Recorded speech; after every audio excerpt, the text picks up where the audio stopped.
Satgas. Lalu disusun Pak Kapolri menjadi ketua harian, ketua pelaksana harian. Nah kami ada Menko PMK, Menko Polhukam, ada Ketua BP2MI Pak Beni Ramdhani, itu ngurus di situ, ikut pengendalian pada pelaksanaan itu.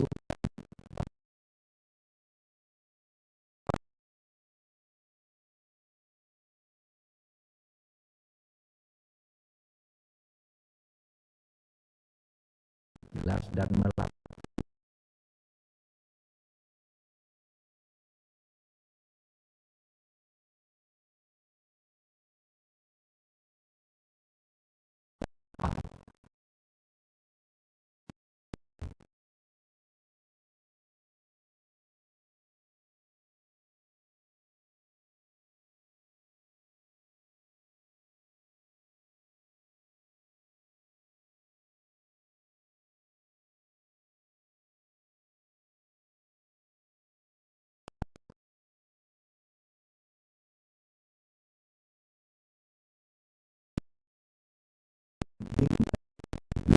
Kemarin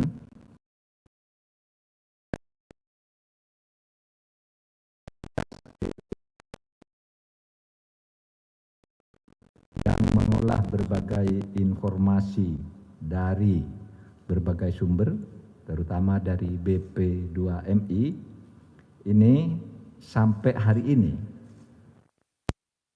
akan penersangkaan terhadap 698 tersangka. Jadi dalam 1 bulan tersangka 698 orang dari berbagai daerah di Indonesia.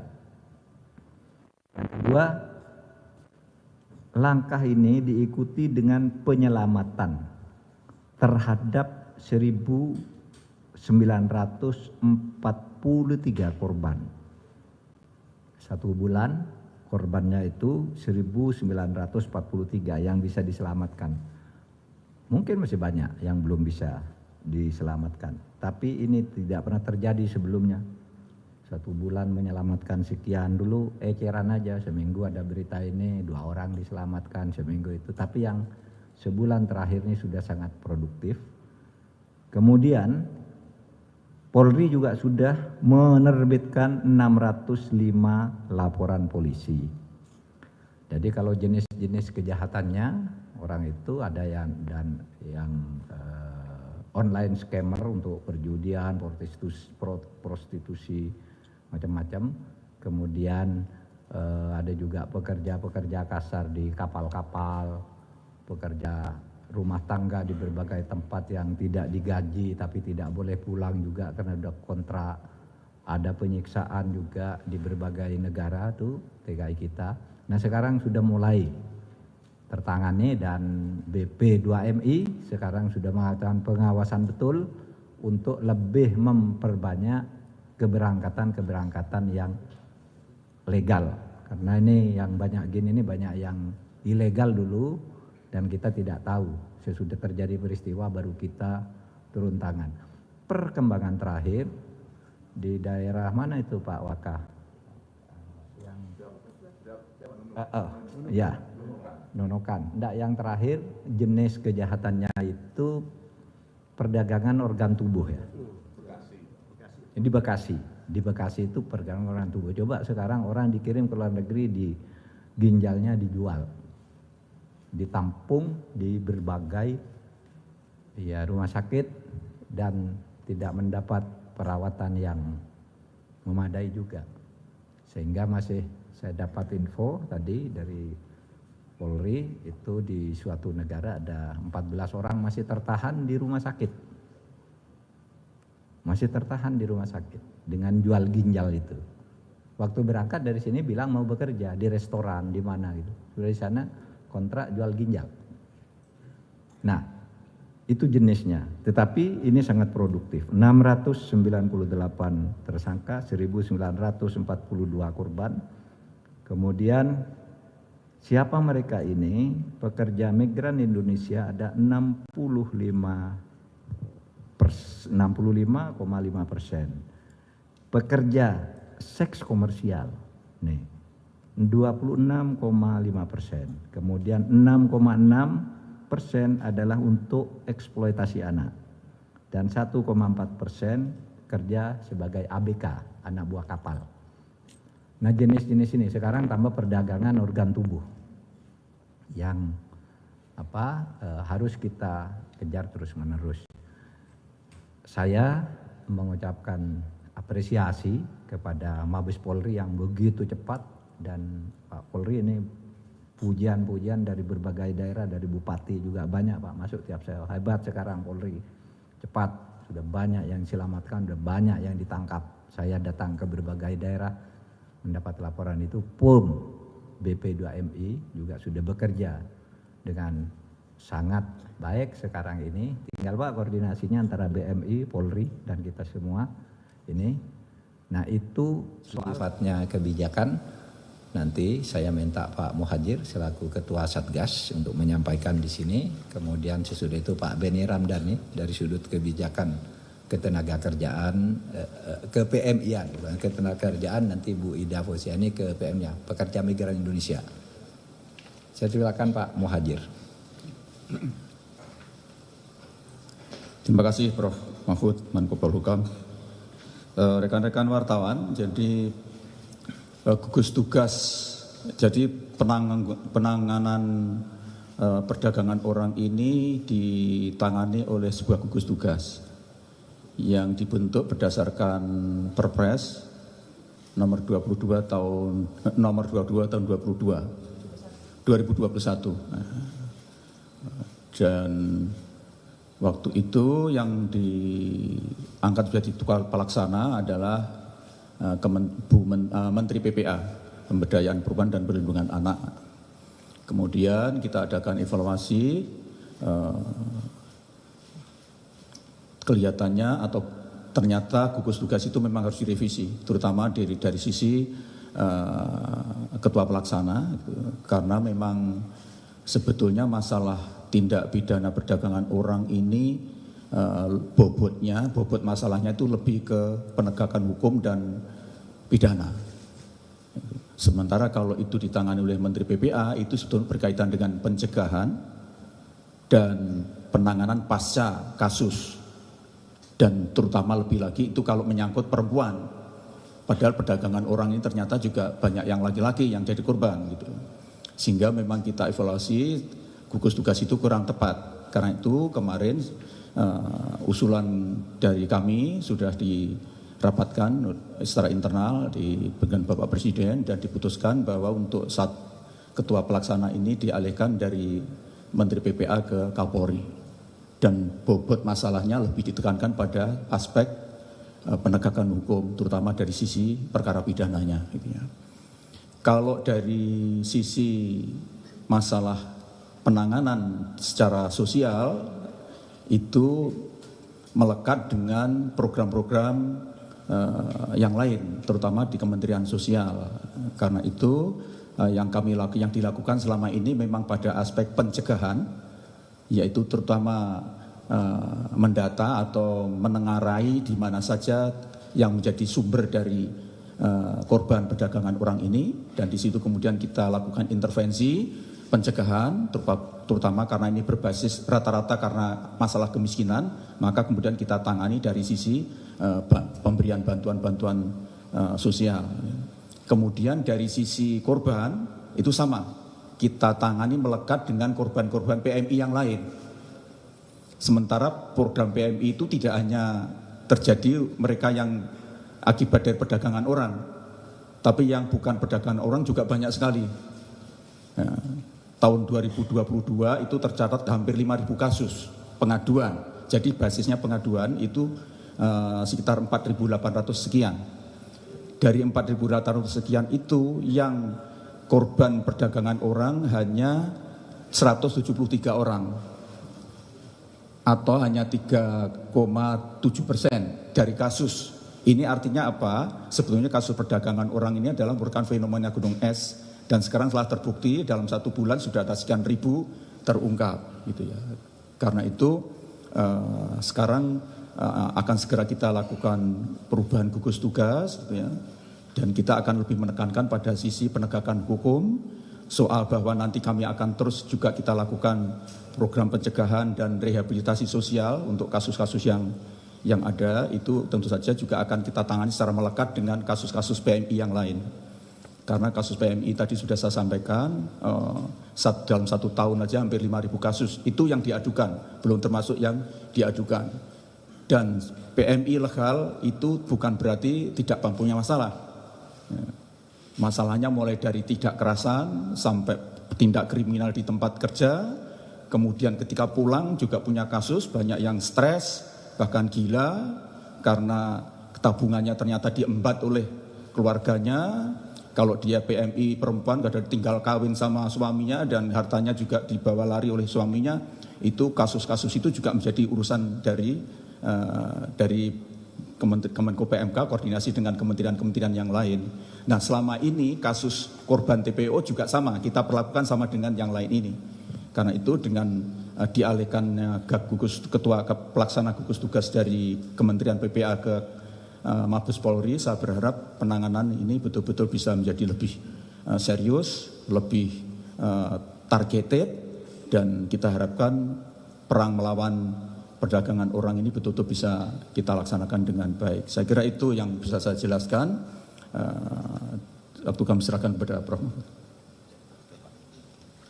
Terima kasih Pak Menko, Bapak Ibu sekalian yang saya hormati, rekan-rekan pers.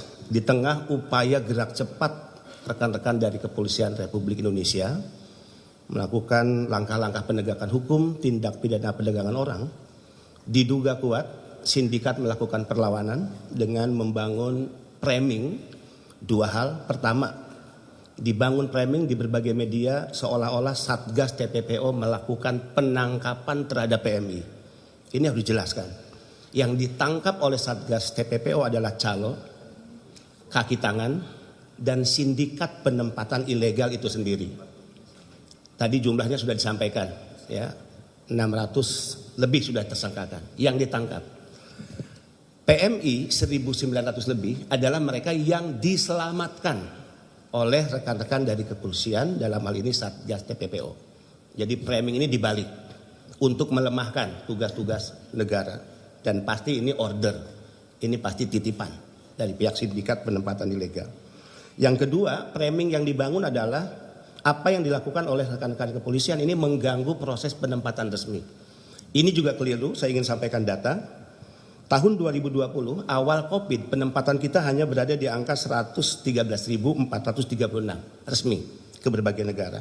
2021, situasi COVID saat itu dalam kondisi yang sangat parah, penempatan hanya 72.624 orang PMI.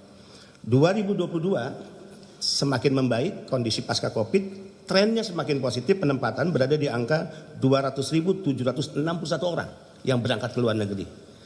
2023 1 Januari hingga 4 Juli per hari ini 2023 1 semester penempatan sudah berada di angka 137.038 PMI.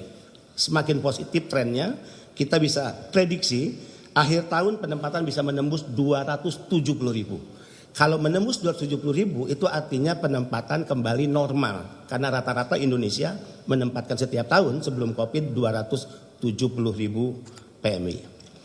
Yang kedua, hari ini saya bertemu dengan Pak Ivan dan Pak Danang dari PPATK.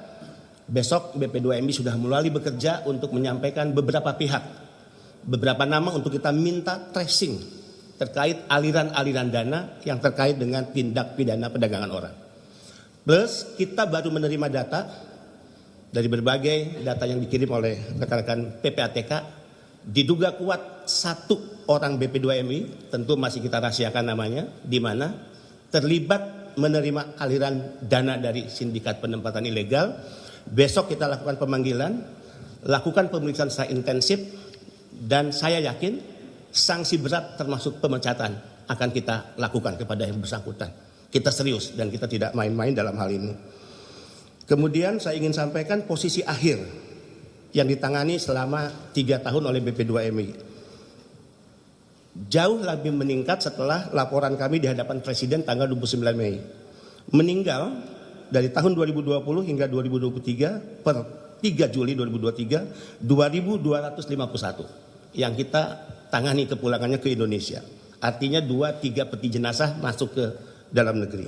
Yang sakit 3.535 orang, dideportasi 102.727 orang.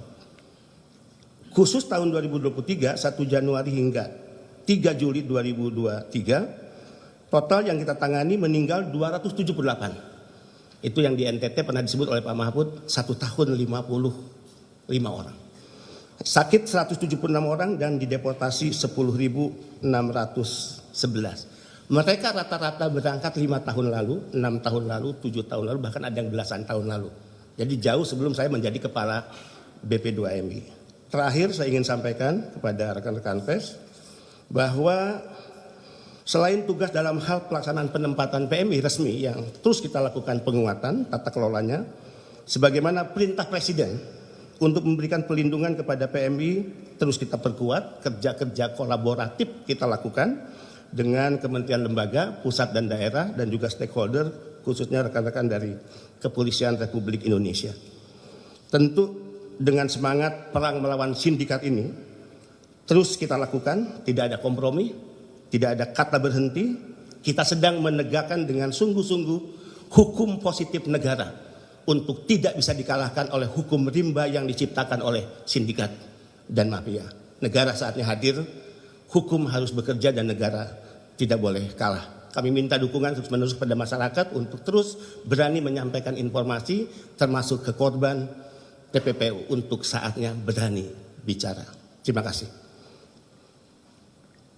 Mumpung ada Wakabareskrim, mungkin ada informasi-informasi yang lebih mempertajam lagi apa yang kita sampaikan tadi. Silakan Pak.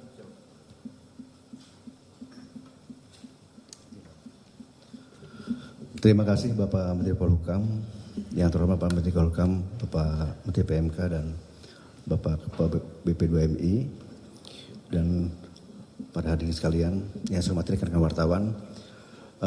Mohon izin Bapak Menteri, tadi Bapak Menteri sudah menyampaikan bahwa terhitung dari kami mendapatkan surat perintah dari Bapak Kapolri selaku Kalakhar Satgas TPPO pada tanggal 6 sampai tanggal 7 kita langsung melakukan gerakan ke daerah Kalimantan Kaltara yang mana setelah kami analisa, kami deteksi bahwa banyak sekali di sana terjadinya suatu perbuatan tidak pidana perdagangan orang. Yang mana kita lihat pada saat hari pertama kita melakukan operasi itu ada sekitar perlu kami laporkan Bapak Menteri ada sekitar 600 penumpang dari berbagai daerah, terutama daerah-daerah NTB, daerah Sulsel dan juga daerah Kalimantan Timur yang mendarat di Pelabuhan Tanantuka di Nunukan. Nah setelah pada saat kami lakukan pemeriksaan dan ternyata dari 600 lebih itu terdata ada sekitar 4 tersangka itu hari pertama dan ada korban sebanyak 233 orang yang berhasil kita selamatkan. Dari situ kita kembangkan terus sampai hari kedua dan kita mendapatkan sampai 10 tersangka dan sampai 2 minggu 3 kemudian itu tersangka bertambah menjadi 18 orang Pak Menteri. Dan 7 orang dinyatakan DPO, ya kita terbitkan surat DPO. Dan alhamdulillah kemarin perlu kami laporkan Pak Menteri juga bahwa di 7 orang DPO tersebut sudah 4 yang bisa kita tangkap. Yang mana DPO tersebut adalah sebagai pemesan, ya pemesan para pekerja itu yang akan dipekerjakan di Malaysia. Hasil komunikasi kita dengan polisi di Raja Malaysia, polis to polis, dan alhamdulillah 4 dari 7 itu sudah kita dapatkan. Dan rencana akan kita kembangkan, kita akan tarik sampai di mana dia melakukan perbuatan tersebut dan siapa-siapa saja yang terlibat. Ya, karena sesuai arahan Bapak Kapolri, siapapun terlibat dan arahan Bapak Menko, siapapun terlibat kita akan tindak tegas. Itu. Dan juga ada beberapa hal yang perlu kami sampaikan. Bahwa dari hasil pemeriksaan pengembangan penangkapan yang kita lakukan yang sampai saat ini sudah 698 kita tangkap dan 1943 kita selamatkan. Hal ini tidak kita berhenti, ya tidak berhenti. Terus kita akan melakukan penangkapan, pengejaran, ya kita akan tarik sampai ke atasnya. Ya, kita tidak akan berhenti. Bagaimanapun juga, secara Bapak Presiden, Bapak Menko, Bapak Kapolri, kita harus menyelamatkan warga negara kita yang bekerja di luar. Jangan sampai mereka jadi korban penipuan ataupun mereka diiming-iming gaji besar sehingga mereka tidak terjamin hak keamanannya, hak sosialnya ataupun kesehatannya di sana. Dan juga ada 4 hal yang saat ini akan kita lakukan ke depan. Setelah kami melakukan pengembangan terhadap jaringan seluruh Indonesia, kami meningkatkan juga kerjasama dengan penegak hukum di luar negeri. Di antaranya dengan polisi Malaysia dan juga mungkin nanti dari Dirpidum juga akan melakukan kerjasama dengan polisi Myanmar ya.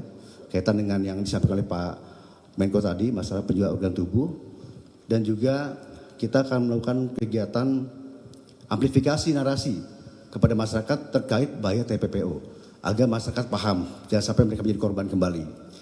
Dan yang terakhir adalah melakukan penyelidikan lanjutan mengenai potensi keterlibatan instansi terkait. Nah ini masih kita dalami dan hasilnya sudah kami lakukan Bapak Kapolri dan mungkin kami akan lakukan Bapak Menko juga. Itu saja kami sampaikan. Terima kasih. Wassalamualaikum warahmatullahi wabarakatuh. Baik, saudara sekalian, demikian tadi keterangan resmi sebulan sesudah direstrukturisasi gugus tugas yang dibentuk oleh Presiden. Cukup produktif dan banyak. Ya, saya hanya ingin mengingatkan langkah penegakan hukum ini akan terus digalakkan. Tadi Pak Ketua Satgas Polri yang Wakabareskrim sudah mengatakan ini akan terus. Dan saya ingin mengingatkan siapapun tidak boleh membackingi kejahatan tindak pidana perdagangan orang ini. Karena kita tahu dari identifikasi yang dibuat oleh BP2MI di mana-mana banyak backing. Kemarin Presiden sudah mengatakan dan Pak Kapolri juga menegaskan backing bagi penegakan hukum itu adalah konstitusi. Oleh sebab itu siapa yang membackingi tindak pidana perdagangan orang itu artinya melawan konstitusi. Melawan konstitusi itu melawan hukum negara. Akan ditindak tegas. Dan artinya kalau sudah beda backingan itu artinya sudah institusi pemerintahan. Oknum di institusi pemerintahan kalau sudah bicara backing. Entah itu kantor pemerintah daerah, entah itu camat, entah TNI, entah Polri, entah imigrasi. Akan sampai pada gilirannya untuk juga ditindak. Sekarang kita lebih utamakan selamatkan korban dan siapa agen, siapa pengirimnya. Nanti akan melangkah ke situ, oleh sebab itu jangan main-main, ini masalah kemanusiaan. Saudara, menurut data yang dimiliki lebih dari 9 juta warga negara Indonesia itu menjadi pekerja migran Indonesia dan lebih dari 4.500.000 itu adalah ilegal. Oleh sebab itu kalau laporan tadi yang masuk ke PMK itu yang dilaporkan ke PMK dan sekian persen TPPO. Tapi sebenarnya angkanya jutaan tetapi tidak melapor ke PMK melainkan ditemukan oleh BP2MI, ditemukan oleh polisi, ditemukan di imigrasi dan sebagainya. Nah itu yang kita himpun angka jutaan itu. Kalau ada yang mau tanya, dari mana? Selamat siang Pak Menko, Pak Wakabareskrim, Pak Menko Muhajir, Pak Beni.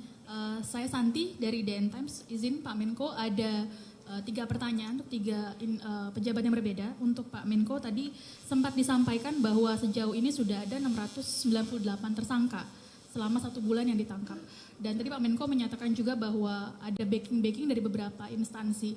Apakah artinya dari 698 ini pejabat atau oknum yang dimaksud belum berhasil ditangkap dan komitmennya nih Pak, karena kan saya paham bahwa yang seperti ini tuh sporadis ya Pak. Jadi untuk sementara pasti akan tiarap dulu, tapi nanti ketika sudah tidak lagi dilakukan penangkapan secara masif, mereka akan kembali beroperasi karena ada backing tersebut gitu. Bisakah kami menjamin bahwa proses hukumnya akan menjerat sampai ke level atas begitu Pak Menko. Kemudian untuk Pak Beni, tadi Pak Beni sempat menyatakan juga bahwa akan menggandeng PPATK untuk menelusuri aliran dana dari tindak kejahatan TPPU ini. Pak, bolehkah diungkap sebenarnya ada berapa sih nominal perputaran uang di tindak kejahatan ini, karena Pak Menko sempat menyatakan juga bahwa salah satu penyebab tindak kejahatan ini terus subur karena nominal uangnya yang beredar itu sangat besar begitu. Kemudian untuk Pak Wakabareskrim terkait yang soal perdagangan ginjal ya Pak, itu sebenarnya modusnya seperti apa yang ditemukan oleh pihak kepolisian, sampai tadi disampaikan oleh Pak Menko masih ada 14 orang yang tertahan di rumah sakit. Itu berarti yang ingin menjual ginjalnya begitu ya Pak, sehingga masih tertahan di rumah sakit. Itu saja, terima kasih.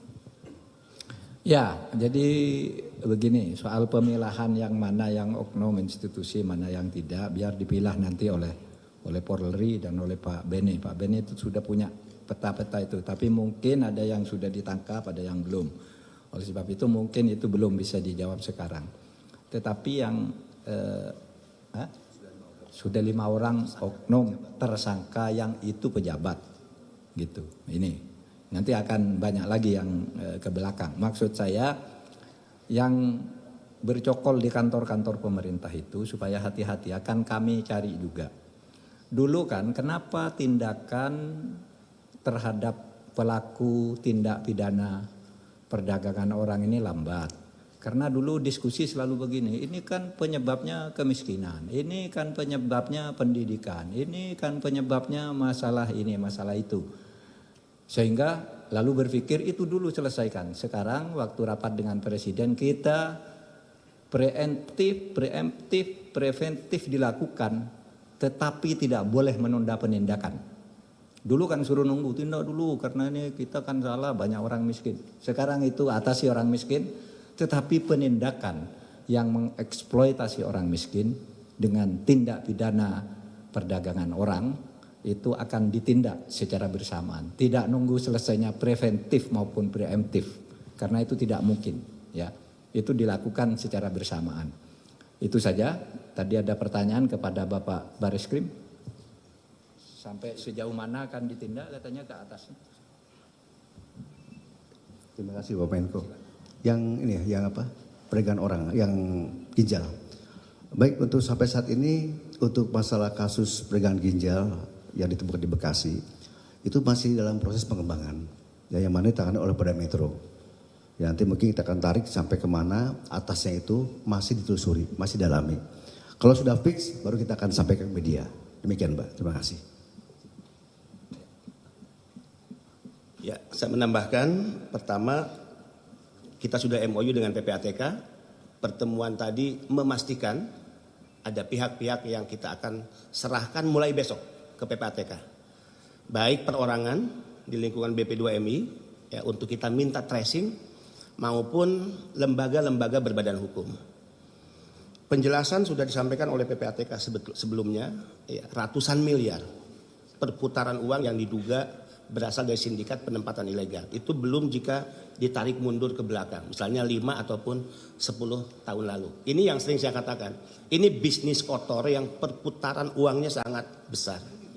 Terkait keterlibatan pihak-pihak dari kementerian lembaga, sudah dari 3 tahun lalu saya katakan bahwa kenapa mereka menjadi kelompok yang untouchable di negeri ini, karena selalu dibackingi oleh oknum-oknum yang memiliki atributif kekuasaan. Dan ini era keterbukaan.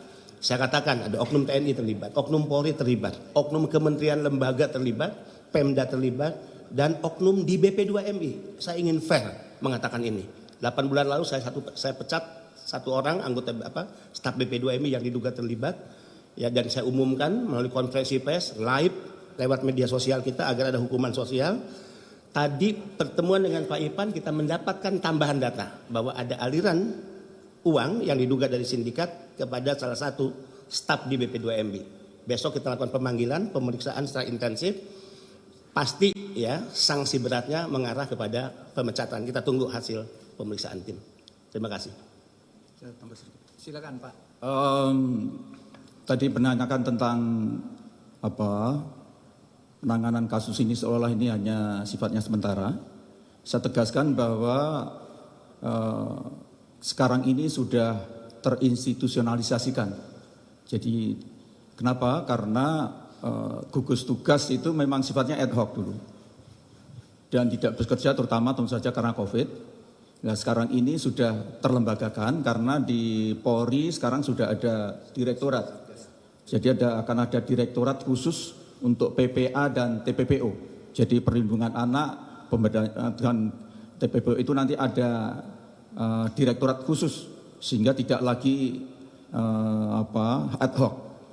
Dan mudah-mudahan ini akan, tadi sudah Prof. Mahfud juga sudah menyampaikan, ini akan terus kita lakukan secara terus-menerus, tidak akan berhenti sampai betul-betul tuntas sehingga sistem dan ekosistem tenaga kerja kita, terutama pengiriman tenaga kerja luar negeri kita, baik mulai saat akan dikirim, ketika berada dia bekerja, sampai nanti pulangnya itu ditangani secara lebih komprehensif dari sisi penegakan hukum, dari sisi penjaminan mereka di sana, kepastian perlindungan hukum ketika dia bekerja, sampai nanti ketika pulang dia juga betul-betul bisa menikmati hasil kerjanya di luar negeri itu. Terima kasih. Saudara, tidak perlu ada pertanyaan lagi. Saya ada rapat berikutnya di kantor Wapres soal ini. Jadi cukup, sudah jelas dimuat apapun yang tadi dikemukakan di sini, tidak ada yang diembargo. Apapun saudara tulis, tapi jangan dibuat gosip-gosip yang tidak ada. Tapi yang ini tadi bukan gosip, semua benar. Terima kasih. Assalamualaikum warahmatullahi wabarakatuh. Pak Menko izin satu pertanyaan dari Pak Menko. Pak Menko izin. Pak Menko.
Kita mulai melaksanakan penyelidikan, proses penyelidikan, dan terakhir yang kami lakukan kemarin kita memanggil ataupun mengundang dalam rangka klarifikasi terhadap Saudara Panji Gumilang dan yang bersangkutan hadir memenuhi panggilan kami, dan setelah itu kami laksanakan interogasi dengan kurang lebih 26 pertanyaan.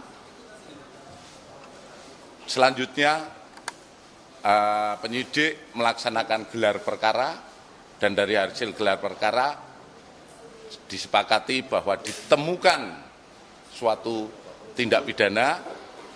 Kemudian selanjutnya penyidik melaksanakan mulai hari ini sudah kita naik ke penyidikan.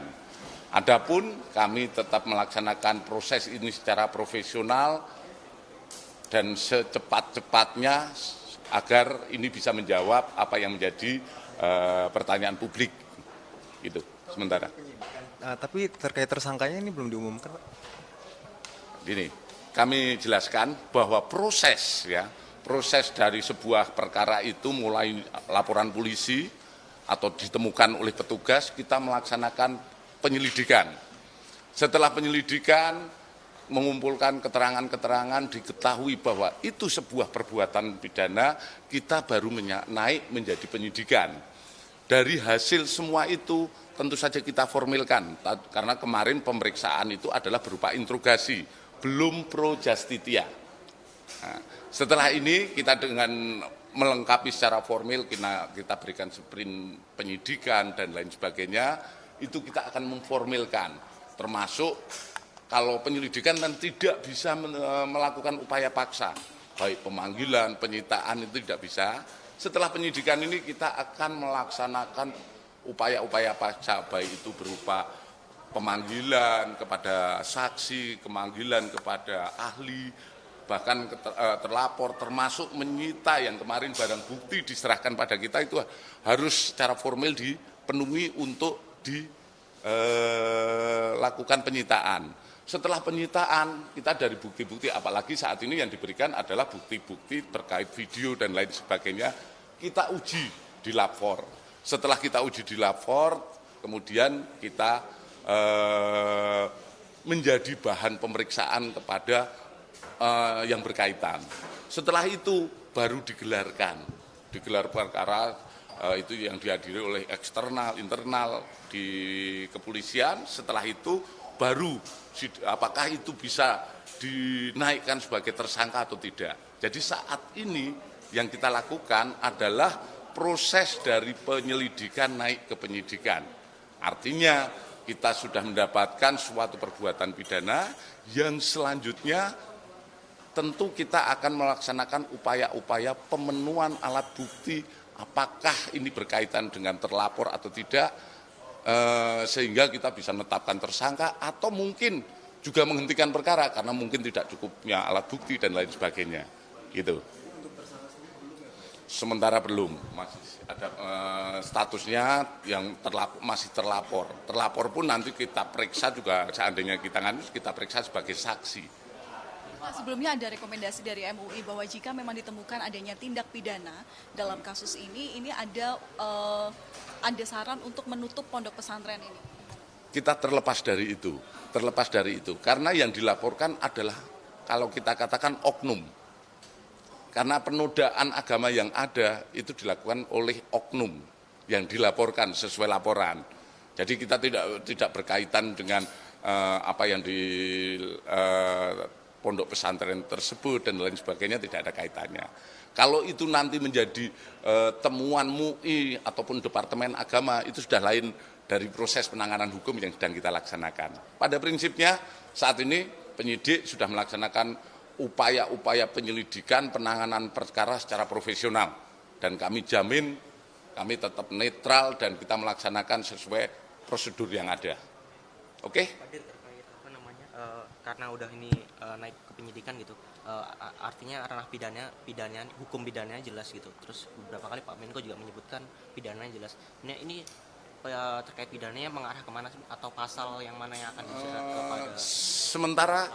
Sementara yang kita dapatkan sesuai laporan, yaitu pasal 156A, yaitu tentang penodaan agama. Sementara mungkin saja dalam proses penyidikan nanti kita temukan pidana lainnya. Jadi sementara sesuai laporan, dan itu nanti prosesnya juga melalui gelar perkara. Kalau kita penyidik mendapatkan, oh ternyata ada perkara lain berkaitan ini, tentu saja melalui gelar perkara, apakah ini dari peserta gelar ini sepakat untuk penambahan pasal atau dan lainnya. Ya. Pak, ini kan pemeriksaan otomatis naik ke tahap penyidikan. Apakah ada imbauan khusus dari pihak kepolisian, utamanya bagaimana menjaga agar terlapor ini tidak melarikan diri? Atau begini, kita tetap melaksanakan kepada terlapor tetap praduga tak bersalah. Apalagi kita melakukan upaya paksa, pencegahan dan lain sebagainya, itu ketentuannya kan harus naik tersangka dulu, kecuali dalam kasus korupsi. Ini dalam kasus ini tentu saja kita juga tetap menghimbau kepada misalnya kepada terlapor, ini kita mengedepankan praduga tak bersalah. Silahkan pertanggungjawabkan semua kalau memang dia nanti menyampaikan bukti-bukti yang meringankan ataupun yang bisa menjawab terkait yang ditemukan penyidik itu tentu saja masih kita buka lebar. Ya. Kemarin kooperatif dan kami penyidik pun juga memberikan hak-hak kepada terlapor saat pemeriksaan, saat istirahat makan kita juga kami sampaikan, bahkan melebihi jam pemeriksaan pun kita tawarkan apakah mau diperiksa lanjutan atau seperti apa, namun secara kooperatif yang bersangkutan menyampaikan dan kita berikan semua hak-haknya. Mungkin itu saja, terima kasih. Enggak ada, itu siapa? Enggak ada, sementara enggak ada, ya, enggak ada. Saya jamin. Kalau misalnya orang lain melakukan hal seperti ini sudah ditangkap, cuma sampai saat itu ada keterlibatan enggak mungkin dalam kasus-kasus yang lainnya juga seperti itu kok prosesnya. Saya banyak penyidikan terkait ini semuanya sama. Pasti prosesnya mulai penyelidikan dan lain sebagainya. Tidak ada.